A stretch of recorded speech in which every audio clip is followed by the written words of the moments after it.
kebutuhan hewan kurban itu sekitar 55.000 sampai 58.000. Itu tercover nggak? Tercover nggak di tahun 2002 nih Pak? Ya, ini masalah. Apa masalah Pak? Kita bongkar Pak silakan. Ketersediaan? Belum jawab Pak. Ketersediaannya berapa Pak? Ketersediaan. Ya karena Idul Adha nih Pak. Penyakit PMK bisa disembuhkan dan dia tidak menular ke manusia. Assalamualaikum warahmatullahi wabarakatuh. Kembali kita di Ngobras, ngobrol bareng Humas bersama Bro Ari dan Bro Tony sebelah kiri. Hari ini kita jalan-jalan Bro. Jalan-jalan? Berkunjung lah intinya ya. Berkunjung ke OPD. Berarti. Hari ini kita beruntung dapat waktu untuk ngobrol dengan Dinas Peternakan dan Kesehatan Hewan bersama Bapak Kabitnya, Bapak M. Kamil ya. Sebagai Kepala Bidang dari Kesehatan Hewan dan Kesehatan Masyarakat Veteriner. Nah, itu agak susah Pak. Ucapin karena baru Pak. Bisa dijelasin sedikit Pak tentang Kes1 dan Kesmafet itu apa sih Pak? Baik. Perkenalkan, saya Dr. Hewan M. Kamil MP. Sekarang dipercaya sebagai Kepala Bidang Kesehatan Hewan dan Kesehatan Masyarakat Veteriner Dinas Peternakan dan Kesehatan Hewan Provinsi Sumatera Utara. Mungkin sebagian kita dengan masyarakat mungkin rekan-rekan di OPD lain pun masih cukup awam. Apa itu sih Kesmafet? Apa itu sih kesehatan masyarakat? Jadi kesehatan hewan adalah memang tupoksi kita dalam mengendalikan, mengamankan tentang kesehatan hewan pada ternak. Pada hewan, kalau kita di peternakan mungkin lebih banyak di ternak-ternak produksi. Tetapi juga tidak menutup kemungkinan pekerjaan kita mengamankan kesehatan pada ternak-ternak pet animal, hewan kesayangan, anjing, kucing, hewan peliharaan, dan juga satwa liar. Karena memang kita sering juga dimintai perbantukan dokter hewan kita di dinas ini untuk membantu teman-teman di BKSDA seperti adanya konflik-konflik satwa liar dan masyarakat, harimau, beruang dan lain. Jadi kita juga menangani persoalan kesehatan satwa liar. Berarti luas cakupannya. Juga luas cakupannya. Mungkin lebih luas dari nomenklatur OPD-nya. Kalau peternakan kita lebih berbicara hanya ternak produksi kan. Kalau ditanya gini aja berarti udah melebihi kapasitas. Ini Bro, luar biasa. Karena semuanya sudah di kaku sebenarnya. Nah, semangat Pak Kamil Bro. Bicara peternakan tadi Bro. Iya, masalah peternakan ya Pak Kamil. Mulai jelang Idul Adha. Nah, Idul Adha kan bulan Juli Pak ya. Juli, tanggal 9 Juli. Ini kan masyarakat ini kan bergembira karena LAP dari Covid Bro. Lah mulailah pandemi, level endemi, perbaikan. Jadi animo masyarakat untuk berkumpul, untuk bersosialisasi itu makin tinggi. Nah, menyambut event yang akan datang nih, Lebaran Idul Adha. Nah, menurut Pak Kamil sendiri nih, kebutuhan sapi di Provinsi Sumatera Barat ini bagaimana Pak? Baik. Jadi kita di tahun 2022 ini, alhamdulillah ketika Idul Fitri kemarin kita memang sudah dibebaskan untuk sholat berjamaah di lapangan dan juga di masjid-masjid. Kita lihat juga perantau yang pulang itu luar biasa. Kita memang beberapa hari itu macet luar biasa di Sumatera Barat dan Kota Padang. Biasanya Kota Padang Lebaran itu sunyi, tetapi sekarang macet luar biasa. Artinya apa? Kami mengestimasi di Dinas Peternakan dan Kesehatan Provinsi Sumatera Barat, begitu juga dengan pelaksanaan kurban. Hari raya tinggi ya. Kita mengestimasi akan terjadi kenaikan pemotongan hewan kurban di Sumatera Barat.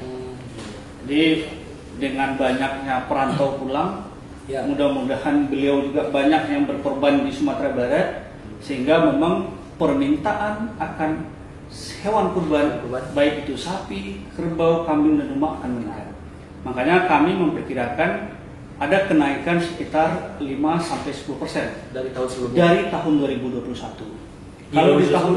Kalau di tahun 2021 jumlah ternak yang kita kurbankan di Provinsi Sumatera Barat itu lebih kurang 52.064 ekor. 52.064 ekor. Terdiri dari sapi Ya. sebanyak 46.178 ekor. Kemudian ada kerbau yang kita kurbankan di 575 ekor. Kemudian ada kambing juga sekitar 5.303 ekor. Dan ada domba. Ada domba juga juga, Pak? domba ada sebanyak 8 ekor di Kabupaten Sidoarjo. 52.000 bro. Iya. Itu masa pandemi COVID itu bro. Iya. Sekarang baru lepas. mulai melandai. Iya, lalu berarti. Tapi kita masih dalam tahap itu ya. Masih tahap pandemi. 52.000. Ketika COVID masih melandai, baru melandai. Ya. Masih kalau kasus kita di Sumatera Barat sebenarnya masih lumayan Tinggi gitu. tinggi juga waktu itu gitu kan. Kalau lihat animo berarti meningkat 5-10% dari Estimasi kita. Estimasi. Ya, jadi makanya untuk tahun 2022 kita perkirakan memang kebutuhan hewan kurban itu sekitar 55.000 sampai 58.000. Itu tercover nggak? Nah, tercover nggak di tahun 2022 nih Pak? Iya, Pak. Ini masalah. Apa masalah Pak? Kita bongkar Pak, silakan. Ya, jadi begini. Kebetulan Indonesia tanggal 9 Mei itu kan keluar statement dari Menteri Pertanian bahwa Indonesia ada positif kasus PMK, penyakit mulut dan kuku yang dideklar pada 2 provinsi, yaitu di Provinsi Jawa Timur pada 4 kabupaten dan di Provinsi Aceh pada 1 kabupaten, Aceh Tamiang. Dalam waktu singkat, ternyata penyebaran virus PMK secara positif laboratorium dan suspek klinis itu di Pulau Jawa itu boleh dikatakan sudah menyebar semua. Sudah parah berarti Pak? Sudah menyebar semua. Kalau timur di zona, berarti zona merah. Zona merah. Artinya apa? Semua kasus positif PMK itu sudah ditemukan sejak dari Provinsi Jawa Timur sampai ke Provinsi Jawa Barat dan Banten. Sampai ke Jawa Atas kecil itu bro.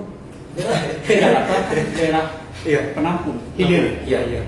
Budidayanya kan ada di Penyangga. tempat-tempat lain penyangga. Iya. Nah, untuk kita di Pulau Sumatera, Iya. berdasarkan rakor kita tadi dan lebih kurang sebelum Jumat, itu Pulau Sumatera pun sudah merah dari Aceh sampai ke Lampung, kecuali Riau termasuk Sumbar. Termasuk Sumatera Barat. Jadi di Provinsi Sumatera Barat itu kasus positif laboratorium dan kasus klinis yang suspek yang menunjukkan gejala klinis PMK itu sudah sebanyak 999 ekor.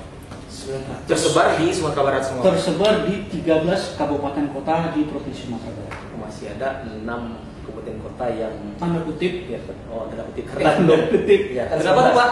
Tanda Ya, kutip diragukan berarti gimana tuh Pak? sampai saat ini Ya. belum kita deteksi, kalau belum terdetek oleh petugas Ya. ada positif klinis PMK maupun laboratorium, yaitu Kota Bukit Tinggi, Kota Padang Panjang, Kota Solok, Kabupaten Damasraya, Kabupaten Pesisir Selatan, dan Kabupaten Itu yang belum.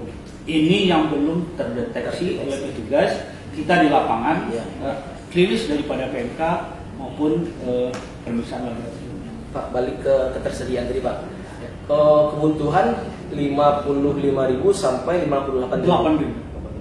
Nah, ketersediaan belum dijawab Pak. Ya. Ketersediaannya berapa Pak? Ketersediaan. Ya karena Idul Adha nih Pak, tanggal 9 Juli kan Karena dekat kan? hari kita sudah semakin dekat. Iya. Kalau di kondisi normal, jadi dia memang postur ketersediaan di Provinsi Sumatera Barat ada yang masuk ke kita dan kita juga ada mensuplai ke Ya. provinsi tetangga. Jadi biasanya kalau kita mampu menyediakan dari ternak lokal kita di dalam Provinsi Sumatera Barat sekitar 70 sampai 75% dari total pemotongan ternak kurban. Dari 58.000 tahun yang kedua tadi. Iya. Oke. Jadi artinya apa? Ketika di tahun 2021 itu memang sekitar 70%, itu sekitar 36.000 itu ketersediaan dari kita. Sisanya ini yang didatangkan dari luar provinsi. Oh. Berarti Sumatera Barat sendiri belum bisa memenuhi kebutuhan sendiri Pak ya? Yang untuk kurban kita memang belum bisa memenuhi untuk kebutuhan. Nah, terjawab bro. Kenapa bisa merah Sumatera Barat? Karena tadi sapi berdatang dari luar. Ya. Jadi distribusi sapi itu menyebabkan tadi wabah tadi jadi lebih cepat menyebarnya gitu ya. Nah itu bro. Jadi secara teknis mungkin kita dalami sedikit virus PMK. Iya. Virus PMK, penyakit mulut dan kuku itu disebabkan oleh virus. Jadi virus ini bisa menyebar melalui udara atau airborne disease, dan semua material maupun orang yang bersentuhan, Iya. yang berdekatan itu bisa menjadi agen penular. Oh sama COVID bro? Virus PMK ini. Beda bro. Sama COVID gimana Pak? Nah, jadi nanti keterkaitannya kenapa? Apa perbedaan antara COVID dan PMK? Ini kan sama-sama dari virus. Iya. Kalau di PMK, tagline-nya ada. Penyakit PMK bisa disembuhkan dan dia tidak menular ke manusia. Nah, itu poinnya. Itu poin. Walaupun sapinya sudah tertular, Walaupun sapinya masak. sudah tertular, ah, sapinya kita sembelih, ya, kemudian kita masak, Ah. kita makan, Iya. itu aman untuk manusia. Jadi artinya makanya kita tagline-nya tadi, PMK ini bisa disembuhkan dan tidak menular ke manusia. Jadi tidak perlu khawatir, ya? Betul, masyarakat tidak perlu khawatir. Oke. Kenapa kita sampaikan bisa disembuhkan? Dari data-data yang ada maupun dari beberapa literasi yang kita lihat, literatur yang kita lihat, bahwa yang paling dominan persoalan penyakit PMK adalah persoalan ekonomi dan gejolak sosial. Efeknya. Efeknya, Oh, kenapa kami sampaikan ekonomi? Karena angka kesakitan ternak yang terpapar virus PMK itu bisa 90 sampai 100%. Artinya ternak yang di satu wilayah, begitu dia kena PMK itu hampir bisa 90% akan tertular dan sakit. Oke. Tetapi angka kematiannya cuma 1 sampai 3% bagi ternak dewasa. Artinya angka kematiannya kan sangat rendah. Ya. Potensi dan peluang dia bisa disembuhkan sangat besar. Jadi ada perbedaan antara COVID-19 dengan virus PMK. Kalau di penanganan dan pengendalian COVID-19, memang tujuan utama kita adalah bagaimana melakukan upaya sedemikian mungkin untuk memang menghindari terjadinya kematian pada manusia. Sehingga memang pola penanganannya adalah berbasis individual, baik itu surveillance maupun pengobatan. Sehingga memang ketika di COVID-19 kita untuk mendeteksi terjadinya apakah seseorang itu memang terpapar virus COVID atau tidak, kita melakukan tes swab, PCR, antigen dan lain sebagainya. Nah, bagaimana dengan PMK? Virus PMK itu berdasarkan pengalaman kita di lapangan, dari 175 kasus yang positif lab, itu baru bisa kita deteksi setelah gejala klinis muncul. Dia agak ada perbedaan dengan COVID. Jadi COVID bisa saja orang tanpa gejala klinis, Ya. tapi positif Dicolok dari di swab positif dia COVID-19. Kalau Tanpa PMK menunjukkan tidak. gejala klinis. Tanpa menunjukkan gejala. Kalau- Beda dengan PMK. Kalau PMK, kenapa? Dari 170 yang positif lab PMK itu semuanya adalah gejala klinis dulu muncul. Dan untuk sampel yang kita periksa itu pun berdasarkan dari hasil gejala klinis yang muncul. Sampelnya seperti apa? Air liur dari hipersalivasi. Kemudian kerokan daripada mukosa folikel yang lepuh di mulut dan di kaki. Jadi statement penyakit pada PMK itu adalah satu, adanya demam dan muncul 2 tanda klinis. Demam, Ya, jadi sapi bisa demam, Pak? tetap Suhu tubuhnya tinggi, suhu bro. tubuhnya tinggi. Iya. Jadi kalau bahasa kita di manusianya kan demam. Mandi Sapi dingin, juga bro. demam. Mungkin sapi juga demam. Berarti ceknya di ketek, Pak. Jadi kalau misalnya bisa dibilang positif ternak itu apabila sudah ada menunjukkan gejala klinis. Gejala klinis. Kalau misalnya Salivanya. sariawan, Ya. air salivanya Banyak. Muncul. baru bisa dilaksanakan pemeriksaan. Muncul satu lagi, Ah. harus ada muncul tanda di kaki. Ah. Jadi makanya definisi penyakit PMK, Ya. demam dan muncul 2 gejala klinis. Apa 2 gejala klinis? Ada lepuh, luka, lesi di mulut dan di teracak kaki. Itu baru bisa kita kita definisikan muncul PMK. Katoa bro, kalau misalnya serati gawi karena di kandang tuh seratinya tes nggak bisa lah dia. Iya, Tidak perlu bisa ya. Tidak perlu, Ya. karena apa namanya, biaya pemeriksaan sama, hampir mirip dengan COVID. Prosesnya pun hampir mirip. Karena yang melakukan pemeriksaannya adalah BPET yang juga punya pengalaman ketika pemeriksaan COVID. Jadi artinya dia juga dengan PCR. Ya. Yang membedakannya adalah primernya. Kalau primer untuk COVID dan primer untuk PMK, material dan pola juga sama. Cara tesnya sama, cuman penyakitnya itu berbeda. Penyakitnya berbeda. Jadi tidak bisa disamakan bro. Beda ya. Oke, nah, baru tahu ya sejauh mana gitu Pak dampak dari PMK tersebut Nah, sama ketersediaan tadi itu. Iya. Nah, itu. pertama kita ingin dulu ulang kembali pastikan ke masyarakat bahwa PMK bisa disembuhkan Ya. dan tidak menular ke manusia. Oke. Artinya apa? Jangan takut mengkonsumsi daging dari ternak yang itu memang terpapar PMK. Ya, artinya itu yang pertama kita sampaikan kepada masyarakat. Dan kemudian mungkin cara masaknya harus benar juga Pak ya. Kalau cara masak di Sumatera Barat bikin rendang suhu berapa ya? Iya. Apa yang tidak mati? Kalio rendang udah lama. Rendang betul. Iya. Dia padahal dia di suhu 50 derajat Celcius sudah mati. Udah mati Pak? Udah mati. Kalau rendang berapa? 100 kan? 100. Lebih malah berapa jam kita masak rendang? 8 jam Pak. Nah, apa yang nggak mati? Iya. Di situ? Jawa masih Pak. Berarti aman ya Pak ya? Aman. Aman. Dikonsumsi. Nah, ketersediaan. Jadi ini yang sangat penting. Ya. Karena di sini ada persoalan ketersediaan, ada persoalan pengawalan. Ya. Artinya kita dari Dinas Peternakan dan jajaran kabupaten kota seluruh Sumatera Barat sebenarnya kawan-kawan di kabupaten kota sudah mulai beberapa minggu sebelumnya, apalagi memang sejak dideklarnya ada wabah PMK di Indonesia. Kita memastikan akan ada pemeriksaan dan pengawalan terhadap semua ternak kurban yang ada di Sumatera Barat. Dalam bentuk pemeriksaan, baik itu di pasar ternak, di kandang-kandang penampungan, dan juga di masjid dan musola. Kita lakukan pemeriksaan. Apa bukti pemeriksaan yang kita lakukan? Bahwa nanti setiap ternak kurban yang diperiksa oleh petugas kita akan diterbitkan surat keterangan kesehatan hewan. Oleh sebab itu, kami menghimbau kepada seluruh panitia kurban di masjid dan musola di seluruh Sumatera Barat untuk ketika mengorder sapi kurban kepada pedagang, tolong diminta persyaratan tambahan adanya surat keterangan kesehatan hewan, sehingga pedagang juga akan menghubungi petugas-petugas kita di lapangan untuk ternaknya diperiksa. Jadi boleh saja musola panitia kurban di masjid musola langsung membeli ke petani-petani kita di lapangan, tetapi minta tambahan persyaratan harus ada surat keterangan kesehatan hewan. Dalam itu bentuk penjaminan jajaran kita di seluruh Sumatera Barat bahwa sapi ini aman untuk dikurbankan. Artinya terhindar dari penyakit PMK. Berarti masjid-masjid yang ada di Sumatera Barat menerima surat edaran itu ya Pak ya, penghimbauan itu ya.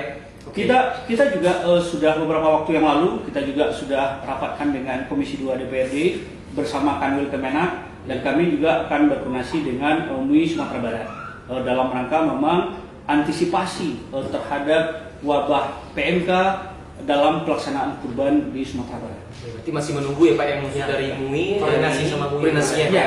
Ya. Kita juga sudah berkoordinasi dengan Polda Sumbar, Iya. karena ini kita butuh backup juga oleh teman-teman dari Babin Kantimas, Polres dan Polsek di lapangan dalam rangka memang pengawasan di pasar ternak dan pengetatan pengawasan lalu lintas di pos checkpoint. Karena kita butuh dukungan daripada mereka semua.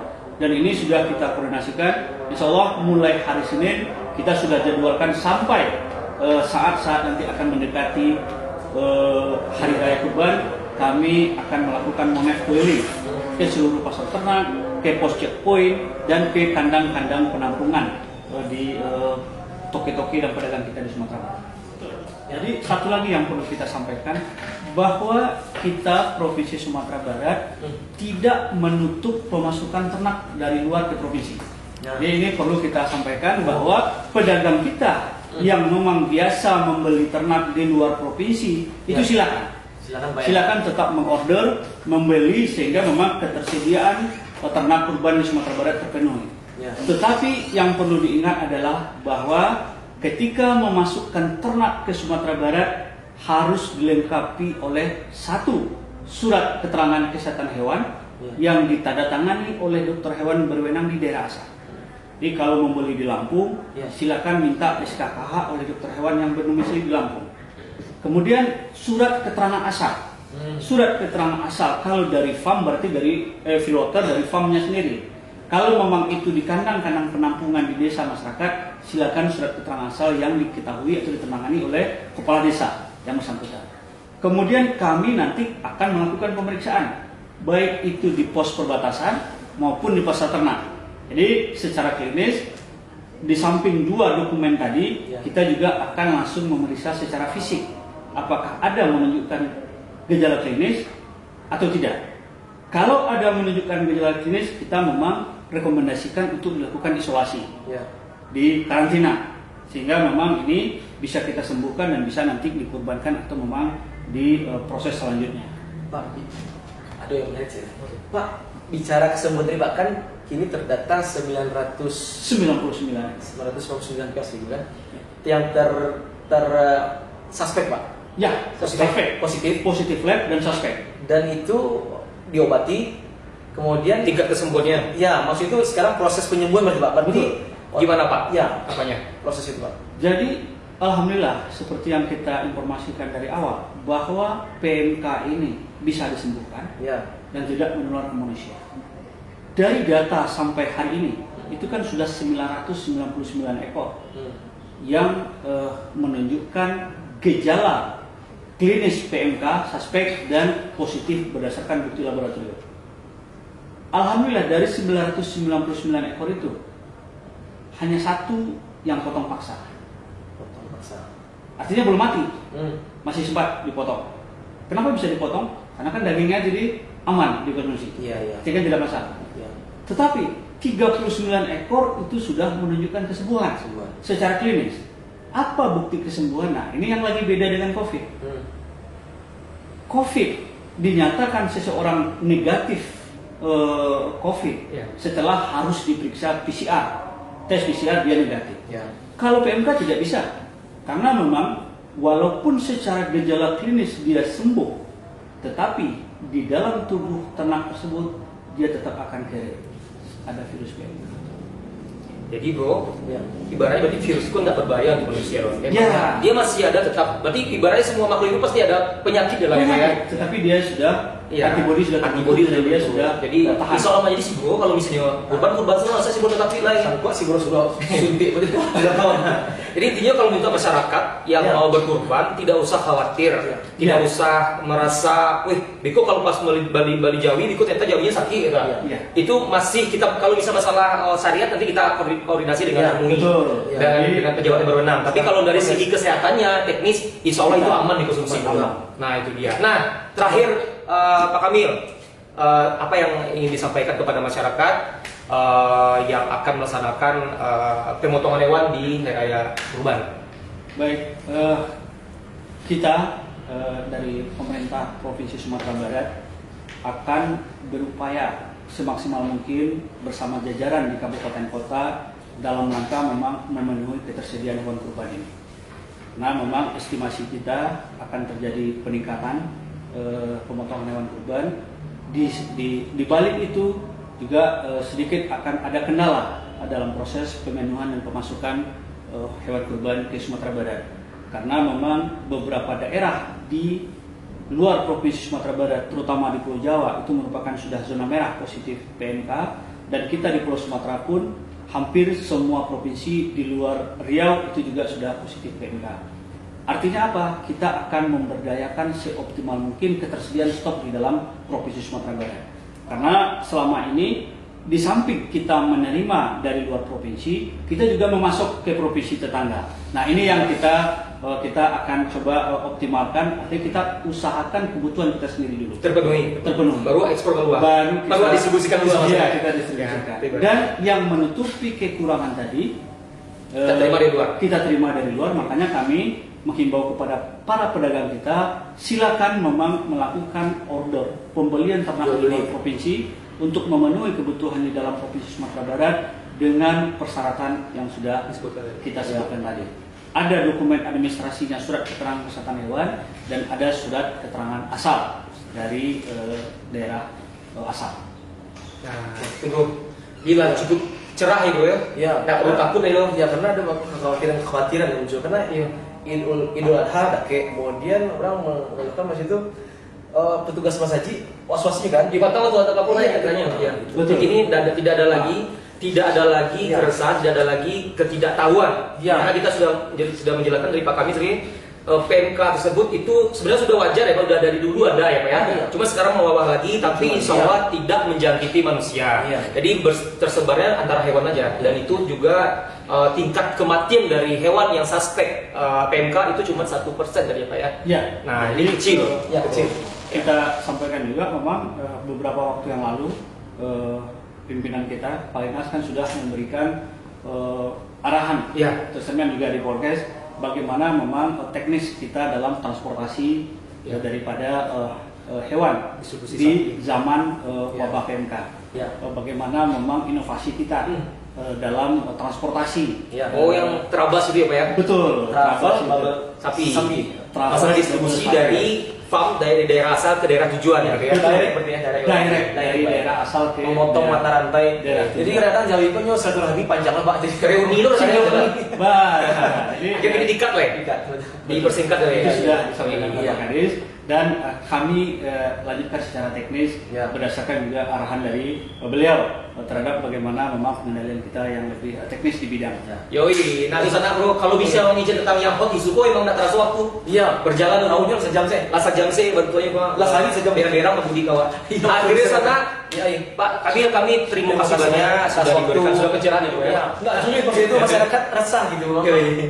Bingung nyo mencari informasi kama. Nah, kita sajikan informasi itu supaya masyarakat enggak bingung, enggak jadi resah gitu. Yoi. Dan akhirnya sana ngobrol sekali ini pamit. Terima kasih Pak Kamil, Bro Ari pamit. Yoi, dan bro, si nama Bro Ari pamit. Assalamualaikum warahmatullahi wabarakatuh.